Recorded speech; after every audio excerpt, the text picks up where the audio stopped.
के हम लोग सिंधु घाटी सभ्यता पढ़ रहे हैं। इसमें अभी तक क्या क्या पढ़े? हमने इसके खोज के बारे में जिक्र किया था, कैसे कैसे सिंधु घाटी सभ्यता का खोज हुआ। खोज के बाद हमने क्या देखा? इसका हमने नामकरण किया था। नामकरण नहीं, नामकरण के बाद इसका हमने काल निर्धारण किया। काल निर्धारण यानी इसका अवधि, समय अवधि क्या था सिंधु घाटी सभ्यता का। काल निर्धारण के बाद हमने और क्या देखा?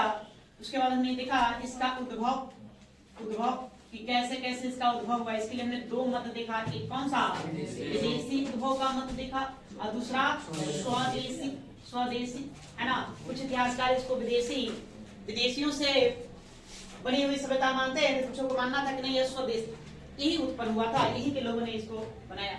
उसके बाद हमने निर्माता के बारे में देखा। निर्माता कौन लोग थे? निर्माता इसके द्रविड़ लोग थे। नहीं, सोथी संस्कृति से इसका निर्माण हुआ, ये हमने पढ़ा। उसके बाद फिर हमने इसका विस्तार देखा। विस्तार ठीक है। आज हम लोग हड़प्पा सभ्यता के प्रमुख नगरों के बारे में पढ़ेंगे। विस्तार में हमने देखा कि कई तरह की बातें बताई गई। कुछ पुस्तक में बताया जाता है कि 1400 बस्तियों का खोज हुआ, कुछ पुस्तक 1500 बताता है, कुछ 1700 बताता है। एक नया परीक्षा वाली का बुक आया है, उसमें सीधे 2800 बस्तियों के बारे में बताया जाता है ना। 2800 ये बस्तियां थी, स्थल थे जहां से हड़प्पा सभ्यता के साक्ष्य प्रमाण प्राप्त होते हैं।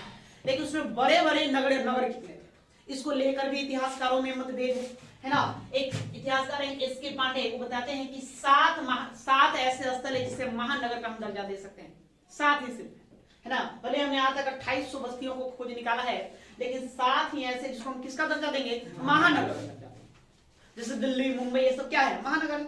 बाकी उसके आसपास बहुत सारी बस्तियां बसी हुई है, गांव बसे हुए हैं। वैसे ही तो 7 बताते हैं। यहाँ तक कुछ किताब है जो कहते हैं कि नहीं 11 ऐसे जगह हैं जिसे हम महानगरों में रख सकते हैं। तो हम इन्हीं महानगरों का अध्ययन पहले करेंगे, उसके बाद फिर अन्य स्थलों को देखेंगे जहां से कुछ ऐसे साक्ष्य मिले हैं जो कहीं और से न मिले, मतलब यूनिक साक्ष्य या एकमात्र साक्ष्य जहां से प्रमाण प्राप्त होते हैं। तो वैसे नगरों का, वैसे स्थलों का हम अध्ययन करेंगे। अब बड़े बड़े नगरों का अध्ययन पहले करेंगे।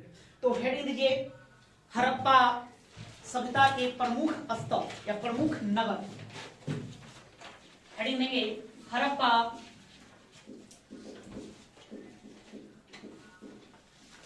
सभ्यता के प्रमुख नगर।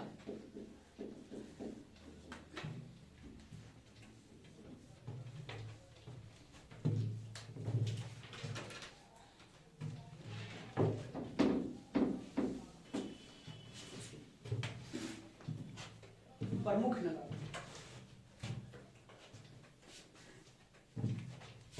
देखिए, सबसे पहले हम पढ़ेंगे हड़प्पा के बारे में। पहले हड़प्पा ही पढ़ लेते हैं। तो सबसे पहले कौन सा शहर खोजा गया था?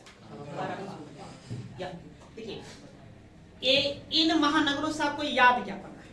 सबसे पहली बात, सबसे पहले एक शब्द होता है उत्खनन करता या खोज करता। पूछेगा उत्खनन करता नहीं, सब पूछ देगा कि हड़प्पा सभ्यता का उत्खनन किसने करवाया या किसके दिशा निर्देश में इसका उत्खनन हुआ, इसको खोजा किसने। तो ज्यादातर जो उसको खोजेगा वही उसको क्या करेगा? उत्खनन करवाएगा। कुछ ऐसे नगर हैं जिसको खोजा कोई और, उत्खनन कोई और नहीं। तो मूलतः आपको एक बात याद रखना, उसके उत्खननकर्ता के बारे में, खोजकर्ता के बारे में। फिर आपसे वो पूछा जाएगा कि वो कौन सा नदी के किनारे बसा था। नदी है तो नदी का किनारे पूछेगा, किस नदी के तट पर वो स्थल या वो महानगर बसा हुआ था, ये पूछेगा। उसके बाद आपको और याद रखना है कि आधुनिक क्षेत्र मतलब वर्तमान में वो का नहीं, प्राचीन काल में उसका कुछ और नाम रहा होगा, आज कुछ और नाम रहा होगा नहीं, या भारत के चाहे पाकिस्तान के किस जिले में, किस नगर में यह वर्तमान में पड़ता है। लेकिन ये 3 बातें कॉमन है सभी स्थलों के। 3 बातें। कुछ ऐसे स्थल है जिसका आपको उपनाम पूछेगा। क्या पूछेगा? उपनाम पूछेगा। नहीं, कुछ उपनाम रख दिया गया है तो शाब्दिक अर्थ, उसका क्या कोई अर्थ निकलता शाब्दिक। तो 2-3 ऐसे नगर हैं जिसका कुछ शाब्दिक अर्थ बताए जाते हैं, तो उसके बारे में जानना है। और सबसे इंपॉर्टेंट आपको जानना है साक्ष्य के बारे में। साक्ष्य मूलतः आपका फोकस इसी शब्द पर करना है, और यहीं से एग्जामिनर आपसे प्रश्न पूछेगा। आपके कॉम्पिटिटिव एग्जाम में यहीं से ज्यादातर प्रश्न पूछेगा। नहीं, एक उठाकर जैसे कांसे की प्रतिमा कहां से मिली, रथ हाँकता हुआ है ना, मानव द्वारा हाँकता हुआ एक रथ कहां से मिला, नहीं पत्थर का नेवला कहां से मिला, सूती वस्त्र का प्रमाण कहां से मिला, अस्तूरा कहां से मिलता है, ऊंट की हड्डी कहां से प्राप्त होता है, घड़ियाल का कपाल कहां से प्राप्त होता है। तो ऐसे करके बहुत सारे साक्ष्य हैं जिसके बारे में आपको जानना है। तो सभी स्थलों से मुद्दा कहां फोकस करेंगे, साक्ष्य। तो साक्ष्य भी हम उसको लेंगे जो मतलब खास करके एक पर्टिकुलर जगह पर मिला और कहीं नहीं मिला। अब कॉमन वाला नहीं, अब ये नहीं पूछ देगा मुहर बताइए भाई कहां से मिला, अष्टांश, क्योंकि यह लगभग सभी नगरों या सभी स्थलों से क्या होता है, मुहर प्राप्त हो जाता है। तो इसके बारे में तो पूछेगा नहीं। कृषि का प्रमाण तो उसके बारे में नहीं पूछेगा ना, तो खास करके कुछ जहां मिला है वहीं से वो पूछेगा। बस समझना आया, मतलब कि कॉमन बातें नहीं पूछेगा, पर्टिकुलर जो खास जो एक ही जगह से प्राप्त होता है उसी के बारे में आपको पूछना है। तो बातें समझ में आया। प्रश्न पूछने का तरीका क्या रहेगा, किसी भी नगर से क्या क्या प्रश्न पूछ सकता है। जैसे हड़प्पा है, हड़प्पा बताइए भाई उसका खोज किसने किया, उत्खनन करता कौन, नहीं नदी किस नदी के किनारे वो बसा था, आधुनिक क्षेत्र वो अभी है वर्तमान में कहाँ है, ये आपसे पूछ देगा। उसके बाद मतलब कि क्या क्या वहां से प्राप्त हुआ है, इस पर आपको फोकस करना है। या फिर उसके बाद हम लास्ट में सब नगरों को पढ़ लेंगे इतना, तो हम आपको नगर योजना प्रणाली बताएंगे कि सिंधु घाटी सभ्यता के नगर किस तरह से बने थे। नहीं, फिर उसके हम सामाजिक स्थितियों का अध्ययन करेंगे, वहां पर लोग किस तरह से रहते थे, उन लोग रहने वाले लोगों का वेशभूषा क्या था, भोजन कैसा था, नहीं मनोरंजन के साधन कैसा था वो हम देखेंगे, राजनीतिक स्थिति को देखेंगे। नगर है तो उसका शासन प्रशासन तो चलता होगा, तो शासन प्रशासन कैसे चलाया जाता था तो उसको हम अध्ययन करेंगे। हम मुद्रा पढ़ेंगे, मुद्रा करेंसी जो वहां से प्राप्त होता है, मुहरे अष्टांश के बारे में पढ़ेंगे, लिपियों का अध्ययन करेंगे, कौन सा लिपि वहां प्रचलित था उसको हम देखेंगे, है ना। मोहर स्टाम्प में वो भी देखेंगे कि कहां कहां का स्टाम्प यहाँ हड़प्पा सभ्यता में मिलते हैं और हड़प्पा सभ्यता का स्टाम्प और कहां प्राप्त होते हैं, इसका अध्ययन हम कर लेंगे। आर्थिक गतिविधियां देखेंगे, आर्थिक व्यवस्था, तो आर्थिक गतिविधियां में वो लोग अपना है ना रोजगार को, जीविका चलाने के लिए किस प्रकार के रोजगार को अपनाते थे, व्यापार करते थे, खेती बाड़ी करते थे, कृषि पर संचालित थे, आधारित थे, या पशुपालन करते होंगे। अन्य भी साधन हो सकते हैं जीविकोपार्जन करने का, तो उन जीविकोपार्जन को उसको हम देखेंगे। हम धार्मिक स्थितियों का भी अध्ययन करेंगे, मतलब वो लोग धार्मिक थे क्या, मतलब कि देवी देवताओं की पूजा अर्चना करते थे, हाँ अब करते थे तो किस प्रकार के देवी देवताओं का पूजा अर्चना करते थे, तो इन सभी बातों को हम देखेंगे। और लास्ट में देखेंगे हम इसका पतन का कारण कि कैसे यह सभ्यता का क्या हो गया, पतन हो गया। तो इतना बात समझ गए। तो चलिए, तो आप लोग लिख सकते हैं ना, बोले तो लिख लोगे, तो बहुत सारी बातें हैं जिसको आपको लिखना है। तो हेडिंग दीजिए, पहले हड़प्पा सभ्यता के प्रमुख नगर, पहला लिखेंगे हड़प्पा, हड़प्पा।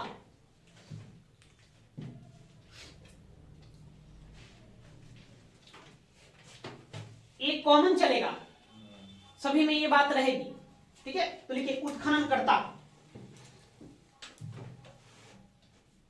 उत्खनन करता,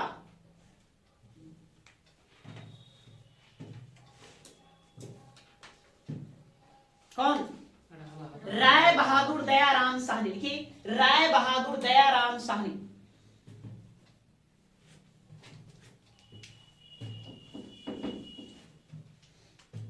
उत्खनन करता राय बहादुर दयाराम साहनी, साहनी, वर्ष 1921। देखिए अभी तक उतने सारे एग्जाम हुए हैं, उन एग्जामों में आपको ईस्वी सन नहीं पूछा गया कि कौन सा स्थल का खोज कब हुआ। अभी तक मतलब उसका उस तरह के क्वेश्चन देखने को नहीं मिलते हैं, इसलिए आपको इस पर फोकस कम करना है। याद हो जा रहा तो अच्छी बात है, लेकिन यहाँ ज्यादा बल साल पर नहीं देना है, किस साल किसको खोजा गया, और याद कर लेते हैं और कहना नहीं है, और आपको फायदे ही पहुंचाएगा, खुद के लिए अपना जानकारी बेहतर होगा। या ठीक है, या नदी, यह रावी नदी के तट पर बसा था, रावी नदी, रावी नदी के तट पर। आधुनिक क्षेत्र वर्तमान में यदि हम बात करें, यह अभी वर्तमान में पाकिस्तान में है। पाकिस्तान का एक जिला है लड़काना, लड़काना जिला, इसी लड़काना का वर्तमान में नाम रख दिया है साहिवाल, साहिवाल। हाँ, उसका नाम बदलकर पाकिस्तान में इसको क्या कर दिया गया, साहिवाल जिला, पाकिस्तान, पाकिस्तान।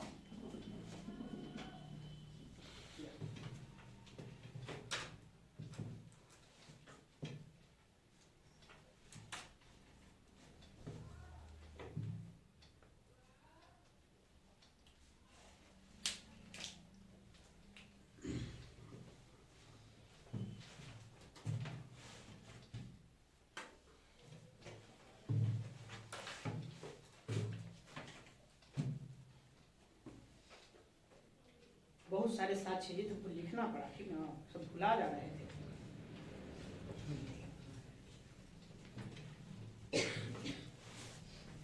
हो गया? देखिए पहले एक पॉइंट बनाइए। यह हड़प्पा सभ्यता में खोजा गया, पहले नहीं साक्ष्य नहीं, पहले एक दो पॉइंट लिख लेंगे उसके बाद। यह हड़प्पा सभ्यता में खोजा गया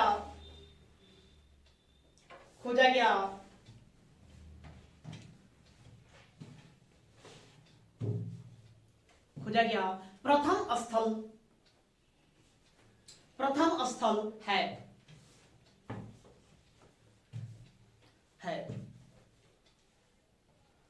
हड़प्पा को भारत का सबसे प्राचीनतम शहर है। हड़प्पा को भारत का सबसे प्राचीनतम शहर माना जाता है। सबसे प्राचीनतम शहर माना जाता है।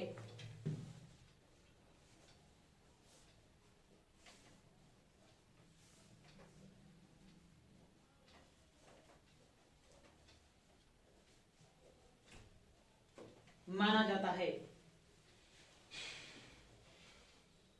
अब लिखिए सच। सच सच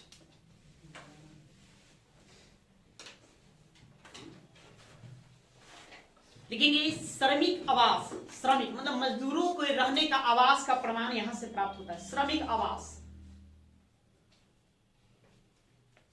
श्रमिक आवास कॉमा देके लिखेंगे अनाज कूटने वाले या अनाज कूटने के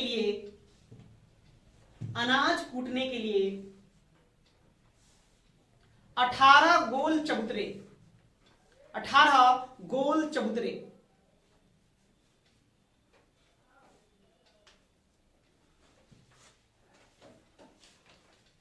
एक सीध में 6 अन्नागार कॉमा देके लिखते चलेंगे।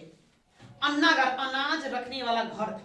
एक ही लाइन में पाएगा कि 6 मतलब कि अनाज रखने वाला घर पाया गया। यहां से एक सीध में 6 अन्नागार। अन्नागार हाँ अन्नागार।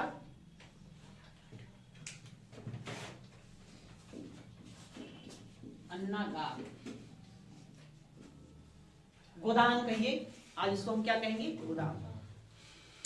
धोती पहने हुए एक मूर्ति। धोती पहने हुए एक मूर्ति।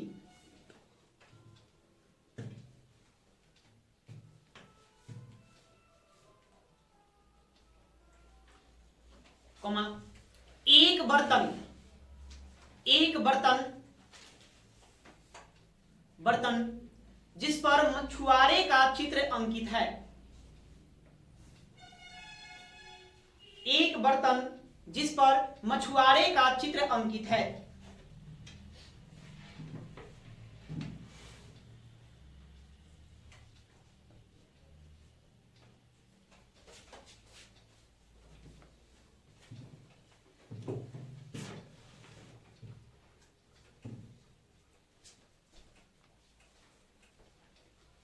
गया आगे। ठोस पहिए। ठोस पहिए चक्का एवं छतरी युक्त। ठोस पहिए एवं छतरी युक्त तांबे की बनी इक्का गाड़ी। तांबे की बनी इक्का गाड़ी। इक्का गाड़ी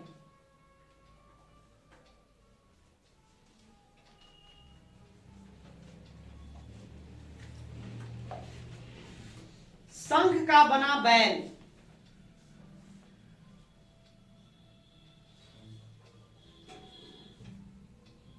संघ का बना बैल। शंख सीप सिपिया देखिए समुद्र से मिलता है शंख। शंख का बना बैल। आगे एक मुहर पर एक मुहर स्टाम्प्स। मुहर पर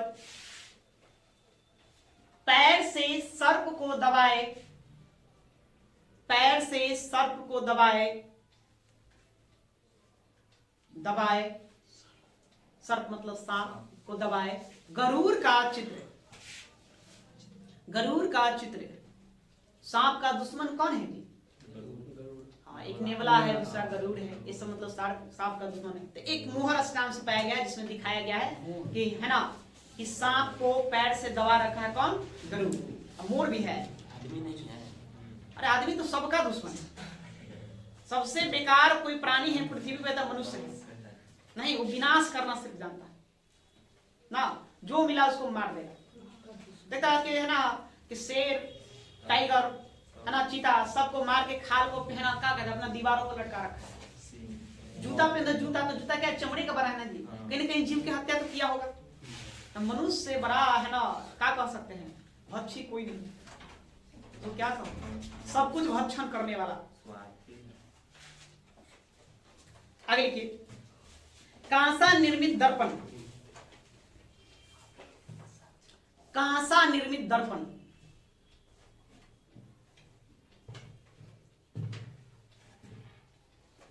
कांसा निर्मित दर्पण, दर्पण मतलब ऐनक, चेहरा देखते हो ना, चेहरा दिखने का मतलब कांसा निर्मित दर्पण। नेक्स्ट, तांबे का पैमाना, तांबे का बना पैमाना, स्केल, तांबे का बना पैमाना,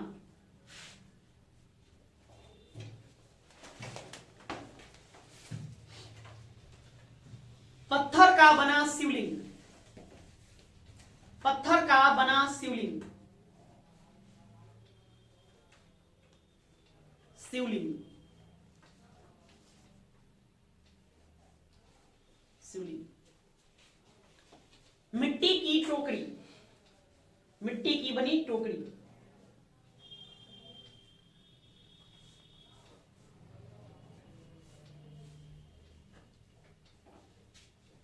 टोकरी, 16 ताम्र भट्टियां, भट्टी जहां तांबा गलाया जाता था, 16 ताम्र भट्टियां,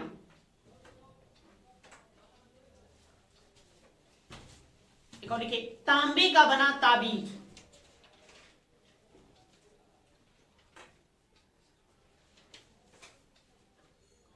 तांबे का बना ताबीज। देखिए, और यहाँ एक कब्रिस्तान मिला है जिसका नाम R37 दिया गया है ना, क्या है? R37 कब्रिस्तान का नाम है। एक कब्रिस्तान और मिला है जिसका नाम E4 रखा गया है। नहीं, लेकिन पहले माना जाता था कि यह हड़प्पा कालीन ही है, सिंधु घाटी सभ्यता से संबंधित है, सिंधु घाटी सभ्यता के ही मृतकों का यह क्या रहा होगा? कब्रिस्तान रहा होगा। लेकिन वर्तमान के शोधों से यह पाया गया है, विद्वानों ने यह सिद्ध किया कि नहीं, यह प्राक हड़प्पा कालीन हो, मतलब हड़प्पा सभ्यता के बनने के ठीक पहले का यह कब्रिस्तान है। हड़प्पा जो महानगर है, उसी महानगर के बाहर 2 टीलों का खुदाई हुआ। उन्हीं 2 टीलों का विद्वानों ने अपना नाम रख दिया। एक का नाम रखा R37, दूसरे का नाम क्या रखा? E4 नाम है ना। जब उसका उत्खनन हुआ, उसको खोदा गया, तो खोदने से नीचे कई नर कंकाल मिले, छत बिछत अवस्था में, कटे फटे अवस्था मिले हैं, टूटे फूटे अवस्था मिले हैं, सही सही भी मिले हैं। या अब इसको पहले बताया जाता था कि यह जो है हड़प्पा कालीन ही है, लेकिन वर्तमान शोधों के आधार पर बताया जाता है कि नहीं, यह हड़प्पा काल के ठीक पहले का है। या बस समझ गए? फिर भी इसको आपको नीचे लिखना है, लिखिए, नीचे नोट में लिखिए। तो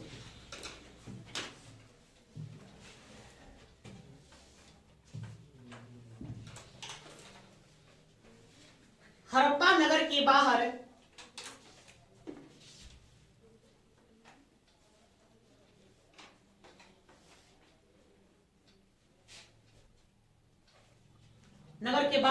R37 एवं E4 नामक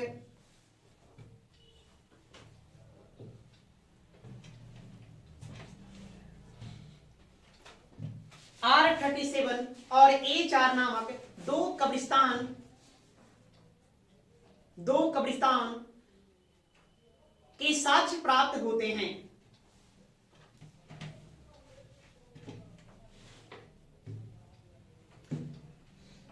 दो साक्ष्य प्राप्त होते हैं, दो कब्रिस्तान के साक्ष्य प्राप्त होते हैं। नवीन शोधों के आधार पर, नवीन शोधों के आधार पर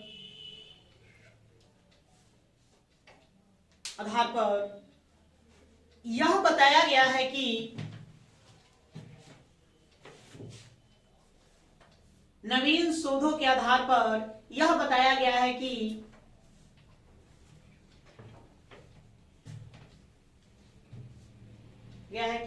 एक कब्रिस्तान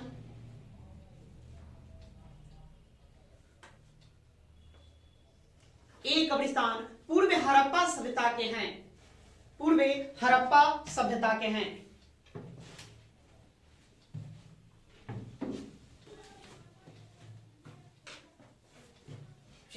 इसमें आप इतना रहने दीजिए, बाकी हम आगे नगर योजना प्रणाली पढ़ेंगे, नगर योजना वहां पर हम फिर चर्चा करेंगे इसका। अब अगला सर है ये मोहनजोदड़ो। मोहनजोदड़ो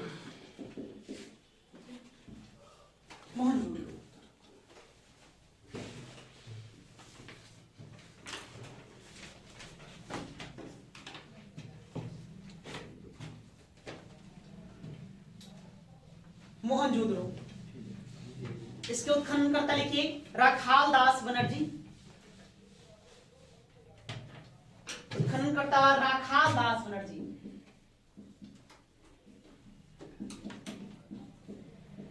बनर्जी 1922 ईस्वी। कौन सा नदी पढ़े हम लोग? सिंधु नदी।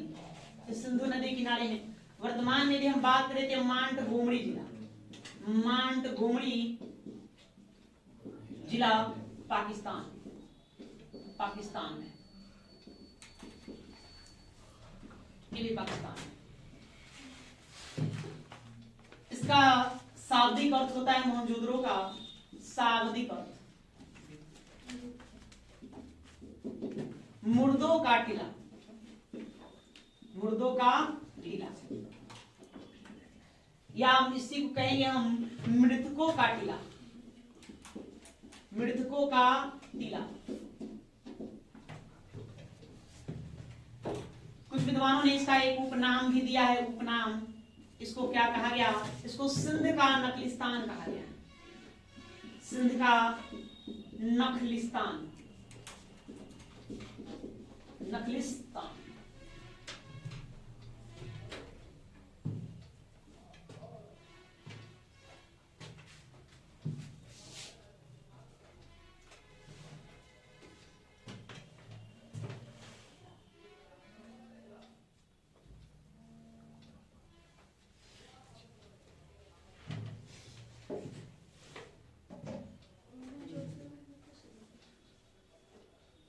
क्या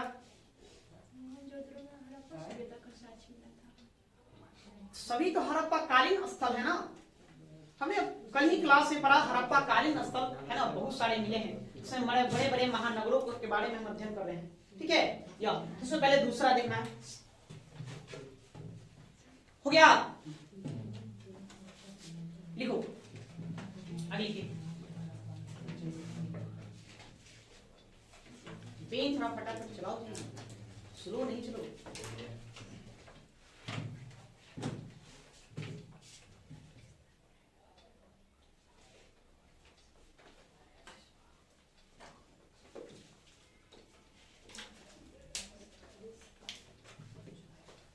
देखिए, यह हड़प्पा सभ्यता का सबसे बड़ा स्थल है। यह हड़प्पा सभ्यता का सबसे बड़ा स्थल है।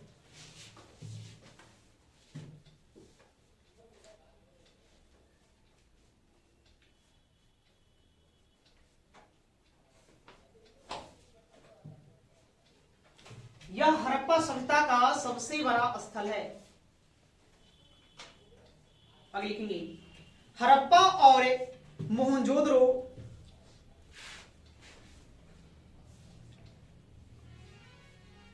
हड़प्पा और मोहनजोदड़ो के बीच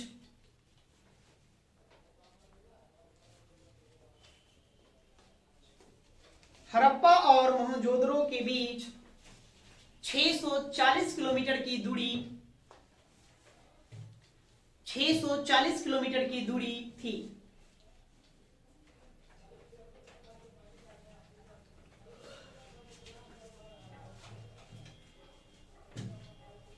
अब देखिए साक्ष्य प्रमाण यहां से क्या क्या प्राप्त होते हैं।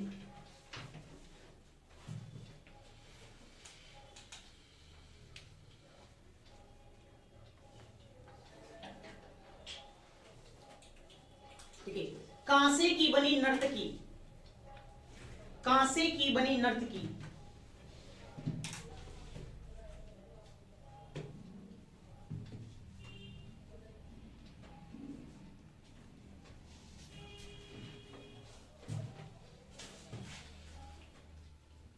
कौमा 42 मानव कंकाल, 42 मानव कंकाल,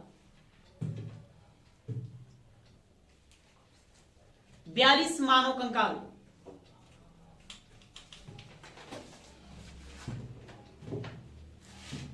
ओके। सुमेरियन सभ्यता,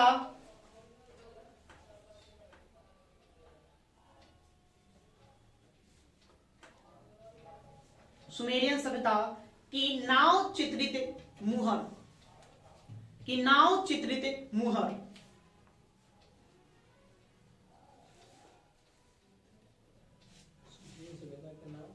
चित्रित मुहर,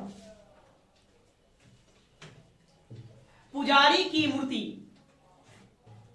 पुजारी की मूर्ति,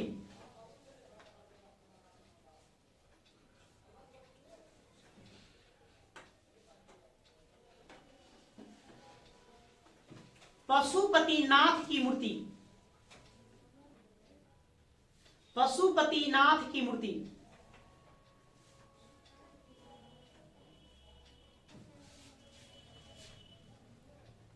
तांबे का गला हुआ ढेर, एक जगह से तांबे का ढेर मिला है जो गली हुई अवस्था में है।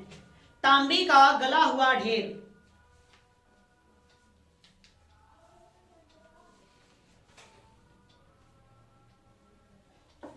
हाथी का कपाल खंड,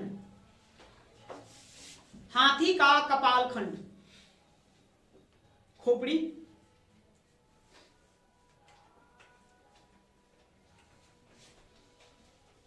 एक श्रृंगी मतलब एक सिंह वाले, एक श्रृंगी बैल की आकृति वाले मुहर,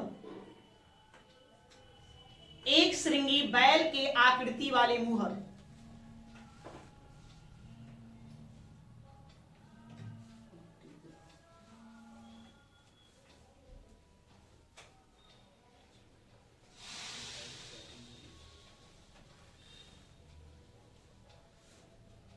गया।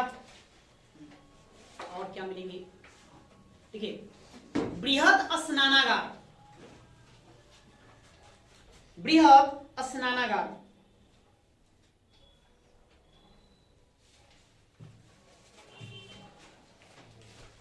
मैंने एक बड़ा बहुत बड़ा क्या मिला स्नानागार, मतलब लोग सामूहिक रूप से वहां क्या करते थे, स्नान क्या करते थे, नहीं स्नानागार। विशाल अन्नागार, विशाल अन्नागार,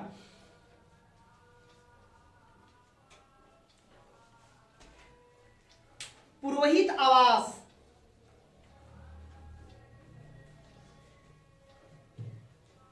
पुरोहित आवास, महाविद्यालय,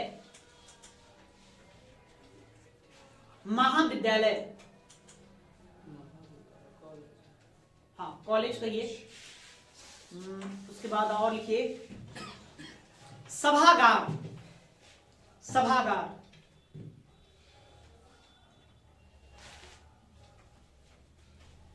मैंने एक जगह से 20 चौकोर खंभे मिले, बड़े बड़े है ना चौकोर जो खंभे, खंभों को देखकर लोगों ने बताया कि यह सभागार रहा।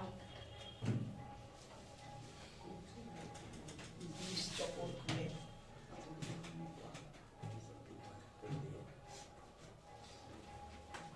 और ये सूती वस्त्र का प्रयोग, सूती वस्त्र का प्रयोग,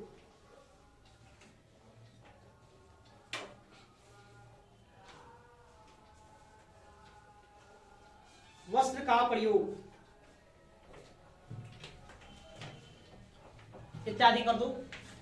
इत्यादि करो तक काफी है।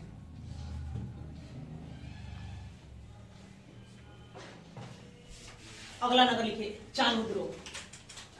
देखिए यहां समझना कम है, यहां क्या करना है आपको रट्टा मार देना है। सब प्रमाण शास्त्र में क्या करना है, सबको याद करने वाला चीज है, इसलिए इसके बाद फिर आपको हम समझाएंगे। अगला सर लिखिए चांदुद्रो।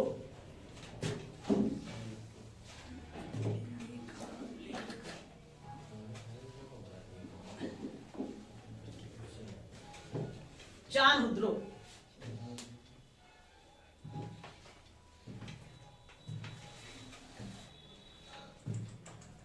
देखिए उत्खनन करता,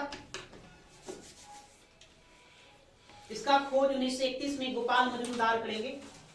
उत्खनन करता गोपाल मजूमदार।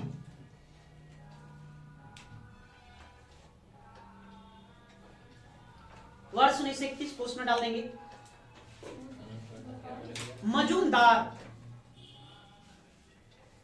उत्खनन करता गोपाल मजूमदार। वर्ष 1931। नदी लिखेंगे सिंधु, नदी सिंधु।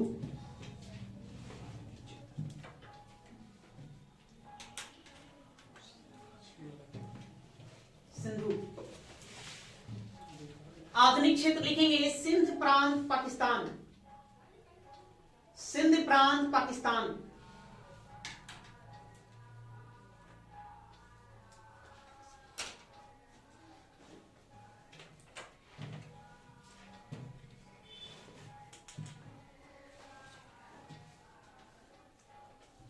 सिंध प्रांत पाकिस्तान।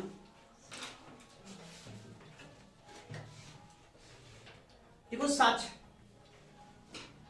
यहां से क्या क्या मिलेगा।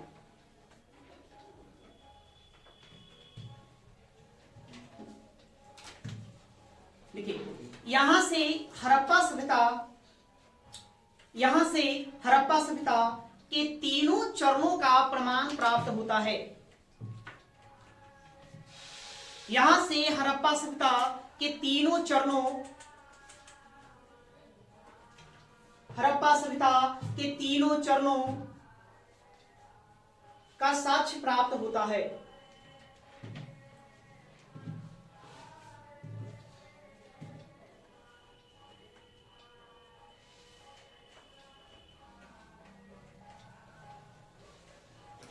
नेक्स्ट, एक ईंट पर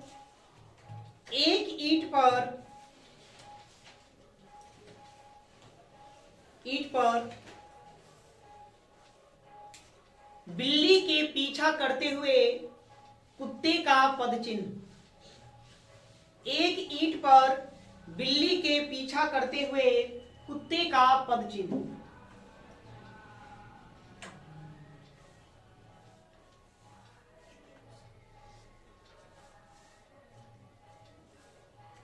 पद चिन्ह।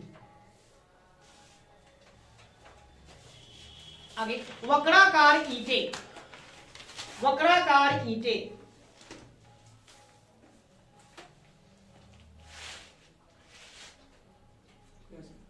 वक्राकार ईंटें। महिला प्रसाधन, महिला प्रसाधन। प्रसाधन, महिला प्रसाधन समझते हैं, महिलाओं के सौंदर्य की सामग्री नहीं, महिला प्रसाधन।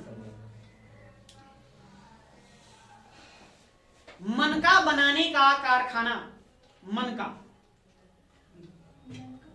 मनका छोटे छोटे दाने हुआ करते थे, है ना, माला बनाने के काम में आते हैं मनके। मनके पिछले क्लास में चर्चा की है, मनके के ऊपर मनका क्या है। एक ही घरे से 40,000 मनके कहां से प्राप्त होते हैं, कैथा से प्राप्त होते हैं। तो हम चर्चा किए थे मनके के बारे में। मनका बनाने का कारखाना।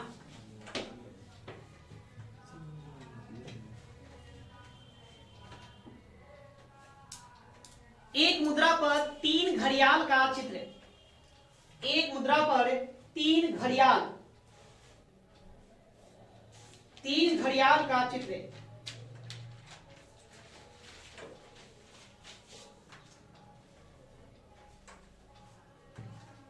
3 घड़ियाल का चित्र और 2 मछली का अंकन, और 2 मछली का अंकन वाला मुहर, अंकन वाला मुहर,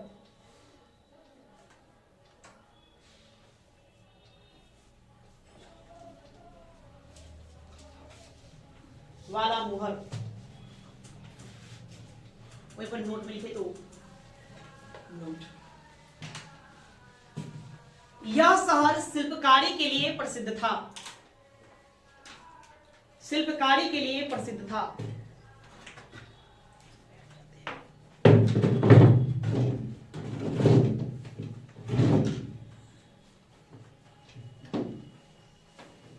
शिल्पकारी के लिए प्रसिद्ध था। यहां से देखिए मनके बनाने का कारखाना प्राप्त हुआ, आभूषण बनाने का भी साक्ष्य यहां से मिलते हैं, नहीं सौंदर्य प्रसाधन के भी यहां से साक्ष्य मिलते हैं। तो विद्वानों का मानना है कि यह जो शहर था कैसा शहर था, शिल्पकारियों का शहर था। यहां से शिल्पों का काम होता था। लोग शंखों का, सीपियों का अपना तरह तरह के आभूषण बनाते थे, मनके भी तैयार करते थे। या तो शिल्पकारी नगर के तौर पे कौन जाना जाएगा, चाणूर जाना जाएगा। आपको याद रखना है, इससे बस इतना ही याद रखेंगे।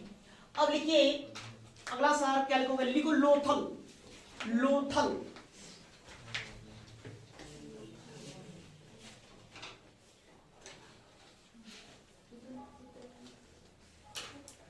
उत्खननकर्ता ए सारराव, ए सारराव।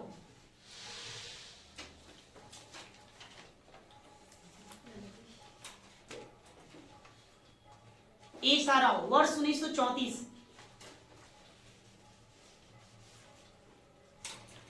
नदी का नाम भोगवा। कौन सा नदी के किनारे था, भोगवा नदी के तट पर, भोगवा।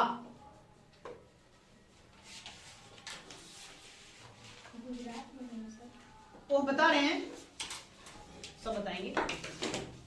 आधुनिक क्षेत्र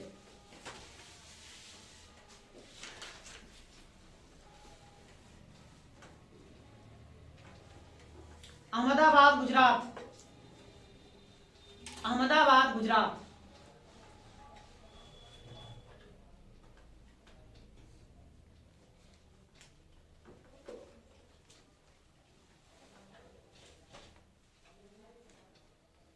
शाब्दिक अर्थ इसका भी होता है मुर्दों का टीला। मोहनजोदड़ो क्या कहते हैं, मुर्दों का टीला कहते हैं। तो लोथल को भी मुर्दों का टीला कहा गया है। शाब्दिक अर्थ मुर्दों का टीला।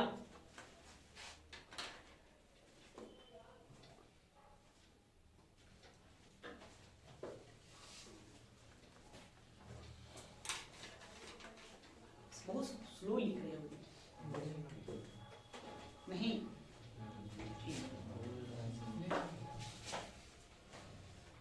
देखिए विद्वानों ने इस नगर को, पहले लिखो कुछ बातें उसके बाद वहां पहुंचेंगे हम लोग। विद्वानों ने इस नगर को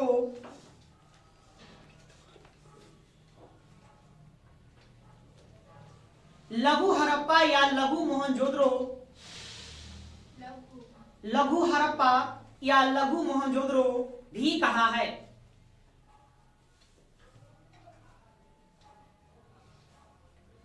लघु हड़प्पा या लघु मोहनजोदड़ो भी कहा है। मतलब इसकी तुलना किससे की जाती है, हड़प्पा शहर से की जाती है और मोहनजोदड़ो से की जाती है।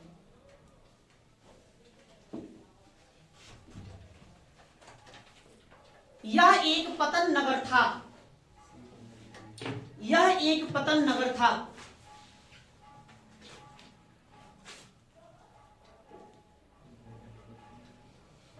पतन नगर था।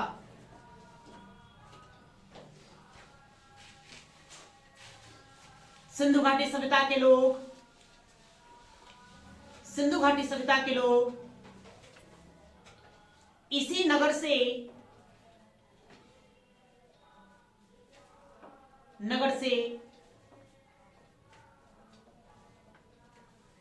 समुद्री मार्ग का प्रयोग करते हुए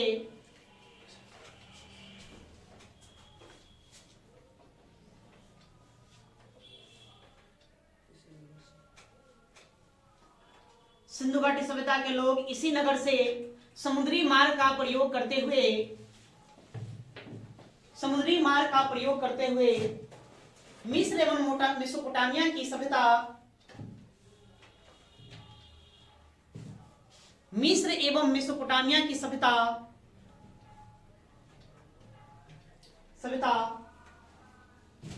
के लोगों के साथ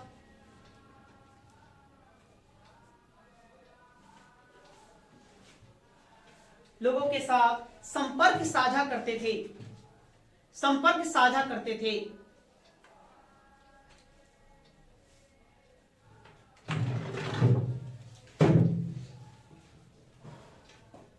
ठीक है, तो लोथल का अपना एक अलग यहाँ स्थान है। यह कैसा था?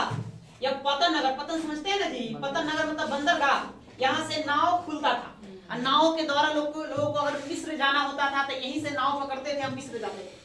नहीं, मेसोपोटामिया के सभ्यता में जाना होता था तो यहीं से नाव पकड़ते थे, नाव खोलते थे और यहाँ से कहाँ पहुंचते थे? मेसोपोटामिया पहुंचते थे। इसलिए इसका बड़ा ही अपना अलग महत्व है। नहीं, यह एक पतन नगर था, बंदरगाह नगर था। और एकमात्र गोदीवारा का साक्ष्य भी यहीं से प्राप्त होता है। मतलब नाव का निर्माण करने के लिए लोग इसी स्थान का प्रयोग करते, यहीं पर नाव का भी निर्माण किया जाता था। देखिए सच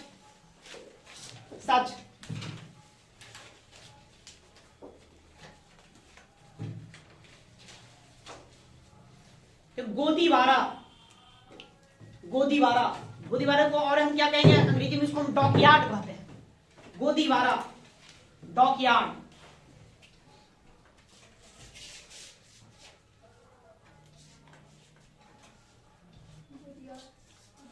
गोदीवारा डॉकयार्ड।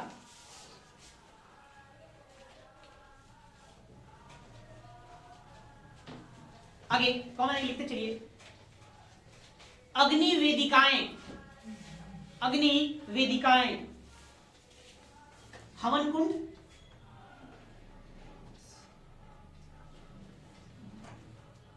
अग्नि वेदिकाएं, एक कतार में 12 स्नानागार, एक कतार में 12 स्नानागार,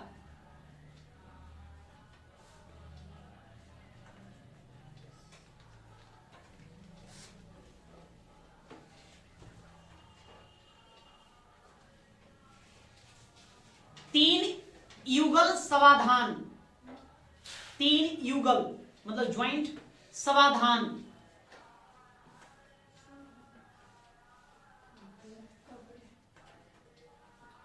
जिसमें स्त्री और पुरुष को एक साथ दफनाया गया है। जिसमें स्त्री और पुरुष को एक साथ दफनाया गया।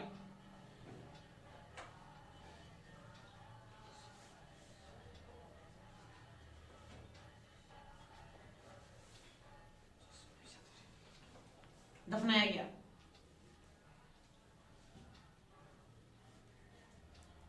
तो कितने युगल समाधान मिले? 3, जिसमें स्त्री और पुरुष को एक साथ दफनाया गया। इसे साक्ष्य के आधार पर इतिहासकार मत देते हैं कि है ना कि इस स्थल में सती प्रथा रहा होगा। आखिर मतलब पति पत्नी को एक साथ क्यों दफनाया? तो सती प्रथा का साक्ष्य भी बताते हैं कि सती प्रथा भी का प्रचलन में रहा होगा। यहाँ लिख दो। इसी मत के आधार, इसी साक्ष्य के आधार पर, इसी साक्ष्य के आधार पर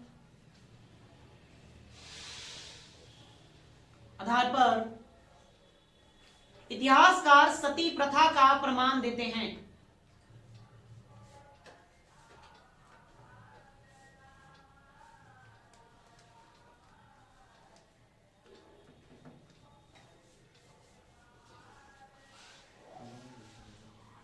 इसी साक्ष्य के आधार पर इतिहासकार सती प्रथा का प्रमाण देते हैं।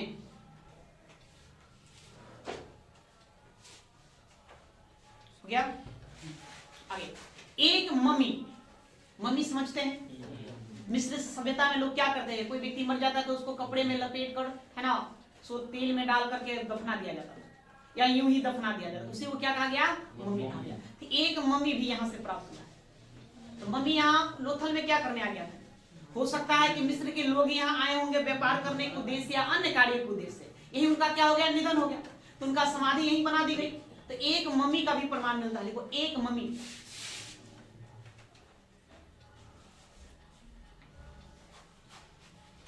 अनाज पीसने वाली चक्की,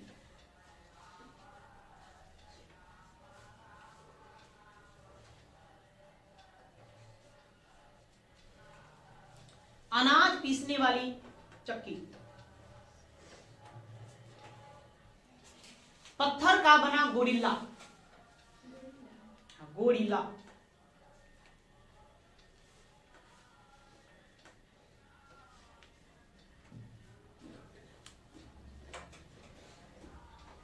दो मुंह वाले, अगले लिखिए, दो मुंह वाले राक्षस, राक्षस के अंकन वाले फारसी मुहर,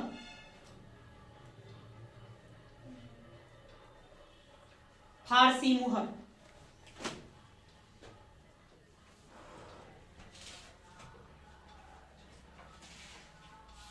फारसी मुहर।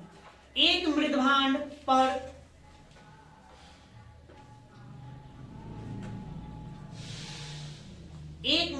पर पंचतंत्र की कथा, एक मृदभांड पर पंचतंत्र की कथा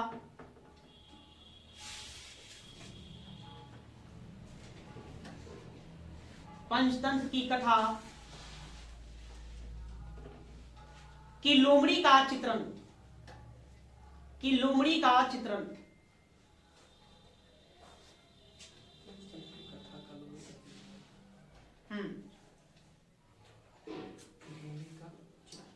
चित्रण लिखो या चित्र लिखो। पंचतंत्र की कथा जानते हैं आप लोग? नहीं जानते। आगे हम पढ़ेंगे, गुप्त काल में बताएंगे।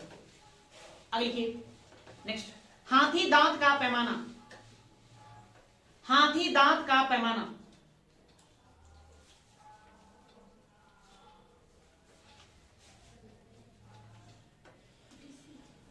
हाथी दांत का पैमाना, पैमाना मतलब स्केल। एक और लिखिए, नाव का एक मॉडल, नाव का एक मॉडल।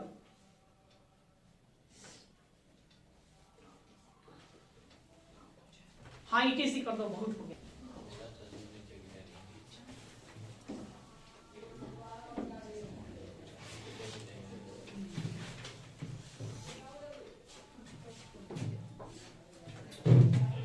नेक्स्ट लिखेंगे धौला वीरा, धौला वीरा।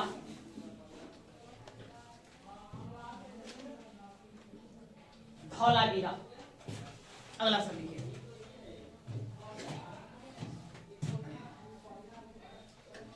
उत्खनन करता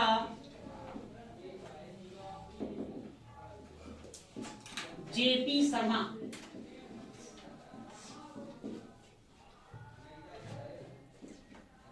नदी, हालांकि दो नदियों के बीच था। एक नदी नाम था मनहर एवं दूसरी नदी का नाम था मंदसार। नदी के मध्य, नदी के मध्य स्थित शहर है, स्थित नगर। ठीक है, ये तो सब फिर आपको जानना होगा आधुनिक क्षेत्र, आधुनिक क्षेत्र कच्छ जिला गुजरात, कच्छ जिला गुजरात, ये गुजरात में स्थित है। शाब्दिक अर्थ इसका भी देता है, शाब्दिक अर्थ सफेद कुआं, सफेद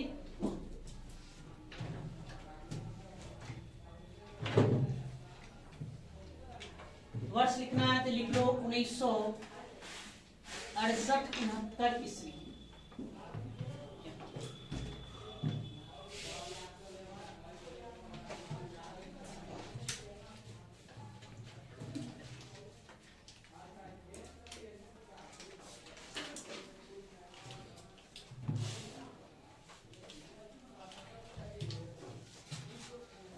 क्या यह हड़प्पा सभ्यता का भारत में स्थित है,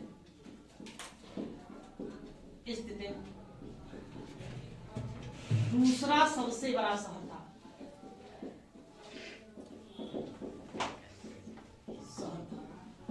ठीक है, ऐसे हड़प्पा सभ्यता का सबसे बड़ा शहर मोहनजोदड़ो। अगर हम मोहनजोदड़ो कहाँ पड़ जाता है? पाकिस्तान में। अगर हम भारत भूमि की बात करें तो भारत भूमि में सबसे बड़ा जो स्थल है वो राखी गढ़ी है ना, और दूसरा स्थान किसका है? धौलावीरा का है। या क्या क्या यहाँ से प्राप्त होते हैं? साक्ष्य। देखिए, खेल का मैदान, खेल का मैदान मतलब स्टेडियम कहिए, यहाँ से स्टेडियम मिला है, खेल का मैदान।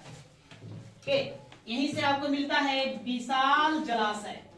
विशाल जलाशय, जलाशय एक जलाशय मिला है ना, 80 गुना 32 कहिए, 80 मीटर लंबा 32 मीटर चौड़ा एक जलाशय है, जहां लोग क्या करते हैं? जल संग्रह करते हैं। इसलिए आपसे प्रश्न पूछा जाएगा जल संग्रह का प्रमाण कहां से मिलता है?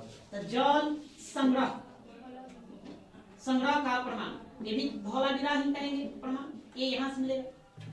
यहीं से प्राप्त होगा आपको पत्थर का न्योला।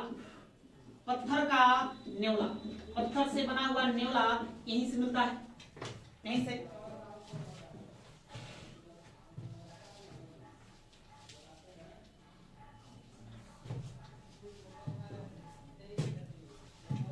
और हाँ, एक सुनामी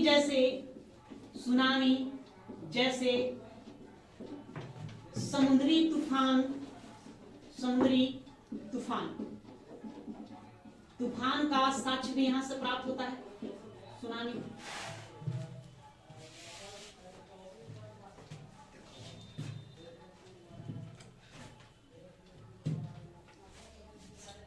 फिर आप याद रखिए पॉलिशदार, पॉलिशदार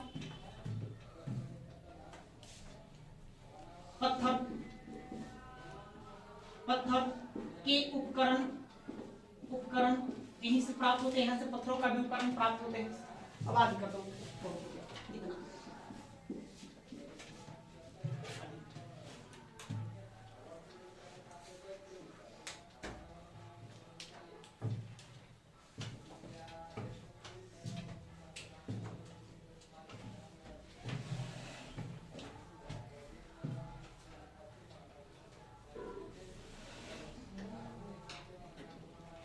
देखिए, यहाँ से आपको ये याद रखना है ना, जल संग्रह का प्रमाण, इसमें यहाँ से कई बार पूछा गया है, अर्थात विशाल जलाशय और खेल का मैदान। ये जो 2-3 प्रश्न हैं अक्सर यहाँ से पूछे जाते रहे।